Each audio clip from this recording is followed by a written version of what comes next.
Les jeux de société, c'est un produit de luxe, donc c'est cher. Voilà.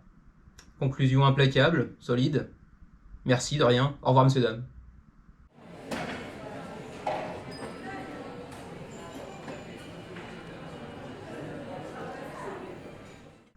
Bonjour à toutes et à tous, c'est Kevin pour les Ludovores, et aujourd'hui on va se mouiller un petit peu avec un sujet un peu délicat. Certains le savent déjà, d'autres pas encore, mais le prix des jeux de société va augmenter. Ça a d'ailleurs déjà commencé. Asmodée a récemment augmenté les prix de sa gamme, Renegade Games également. Et il va potentiellement falloir commencer à serrer un petit peu la ceinture en fonction de la taille de nos bourses respectives. Par là, vous m'avez compris, quoi. Je veux pas parler de... Certains d'entre vous suivent peut-être l'actualité des jeux sur les plateformes de financement participatif telles que GameFound ou encore Kickstarter ou toutes les autres plateformes de ce type-là.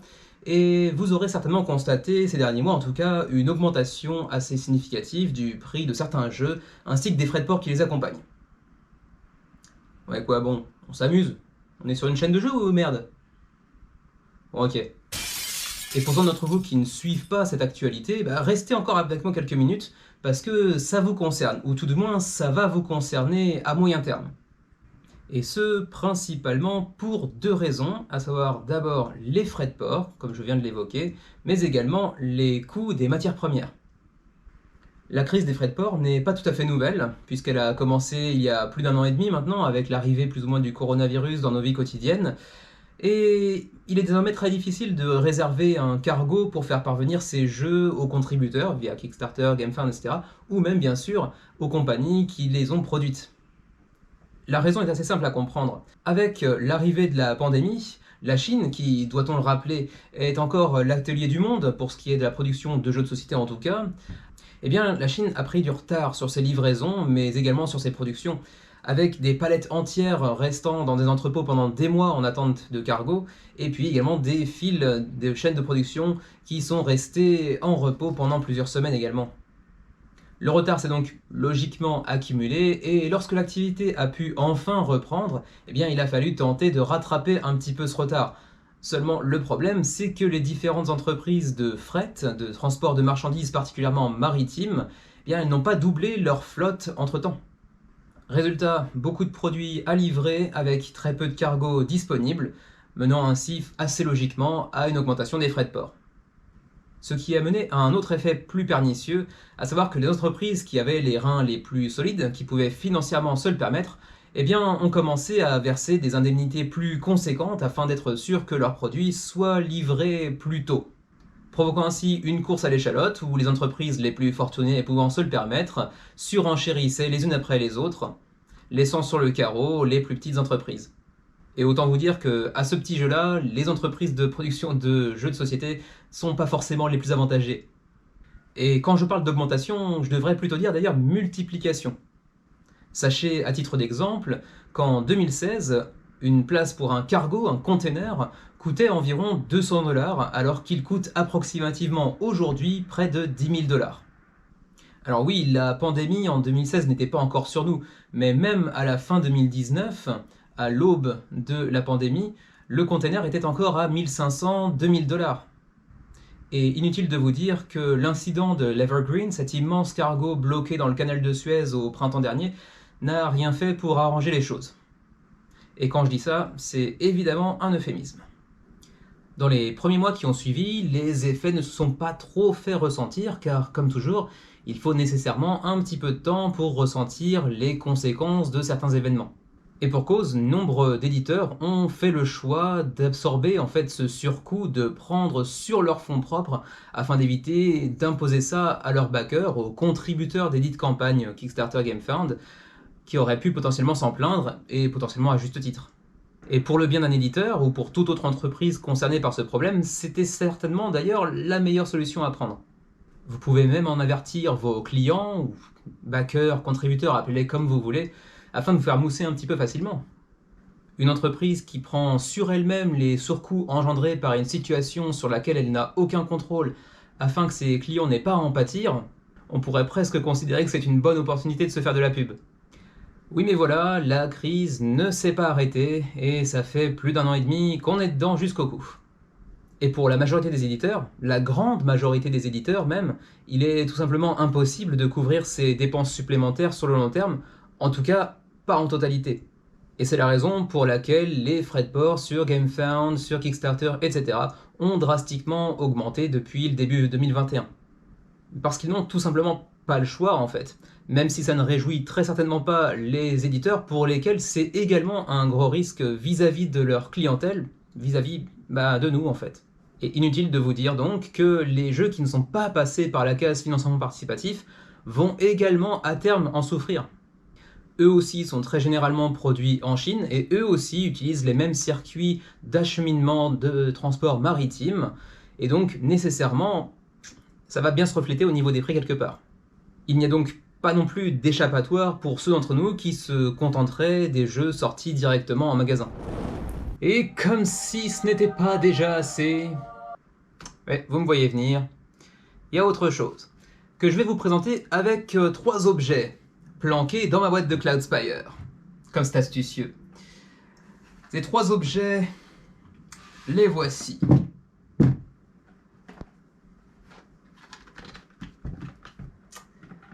Ça vous en fait des beaux indices, ça, hein? Assez rond, un peu en longueur, assez classe quoi, le bel indice. Je vous laisse 2 minutes pour réfléchir.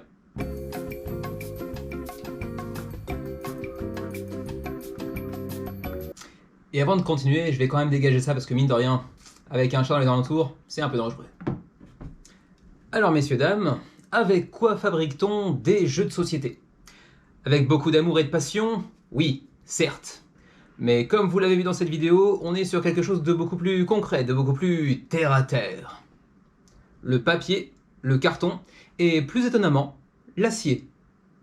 Donc au-delà des beaux sentiments, on va parler de choses un peu plus concrètes, les coûts de production. Les prix, ça va, ça vient. Surtout quand on est confronté à des situations de pénurie, pour des raisons que vous pouvez imaginer, surtout quand les valeurs des dits produits sont indexées en bourse, et surtout aussi quand il y a un déséquilibre assez flagrant entre l'offre, réduite en ce moment, et la demande, très forte en ce moment. Commençons par le papier et le carton, qu'on peut regrouper dans la même catégorie puisqu'ils appartiennent tous les deux à la pâte à papier, autrement appelée pulpe. Non, pas la pulpe qu'il faut secouer sinon elle reste en bas. Mais la pâte à papier, me direz-vous, de quoi s'agit-il? Eh bien, c'est la pâte qui est destinée, entre autres, à la production de papier et de carton, 2 éléments indispensables à la production de jeux de société. Si, on peut faire des cartes en PVC et des plateaux en néoprène. Non mais, genre expert, s'il te plaît, reste en dehors de ça, s'il te plaît. Juste, dégage. Bref, quoi qu'il en soit. C'est à partir de cette pâte à papier, obtenue elle-même après avoir isolé les fibres cellulosiques du bois et en avoir éliminé la lignine, merci Wikipédia, que l'on produit le papier et le carton. Et vous l'aurez deviné bien évidemment, le prix de la pâte à papier a méchamment augmenté ces derniers mois. C'est dû, là encore, à une pénurie qui trouve son origine bien sûr dans la crise du coronavirus et les effets que ça a pu avoir sur les chaînes de production.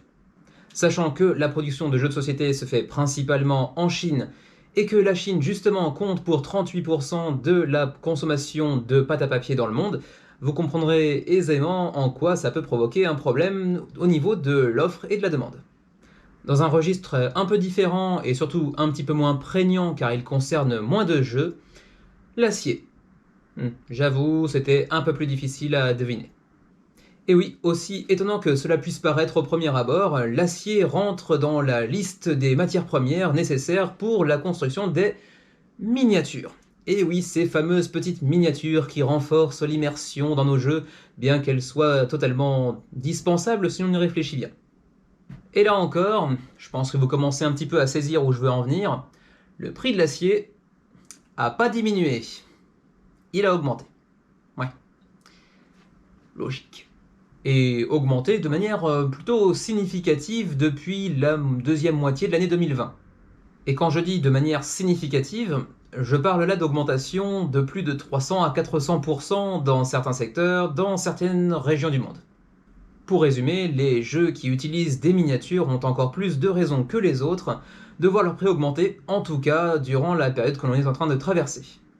Et d'ailleurs, c'est quelque chose que l'on pourrait dire à propos du fret, de la pâte à papier ou encore à propos de l'acier. Les prix ne resteront pas forcément aussi élevés ad vitam aeternam. Ils fluctuent avec le marché, la situation internationale et puis bien évidemment avec aussi l'offre et la demande. En revanche, lorsqu'on commence à voir augmenter les prix de tout un secteur, il est plus rare de les voir revenir à la normale, ou ce qu'on considère comme étant la normale, une fois que les raisons de cette augmentation ont disparu. Et on a donc peu de chances de revenir en arrière. Mais bon, une fois qu'on a dit ça, on peut également se poser la question du prix et de la valeur qu'on attribue nous-mêmes aux jeux de société. Sont-ils objectivement trop chers ou pas assez ?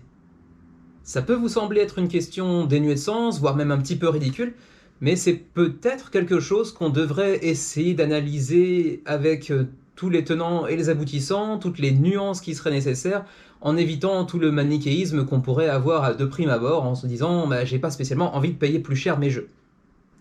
Et ce sera peut-être un jour, qui sait, le sujet d'une prochaine vidéo, si tant est que vous nous le signaliez par un petit like ou même par un commentaire, encore mieux, voire même un abonnement si ce n'est pas déjà fait, pour nous montrer que vous êtes intéressé par le sujet. Et oui, abonnez-vous, ça compte pour nous.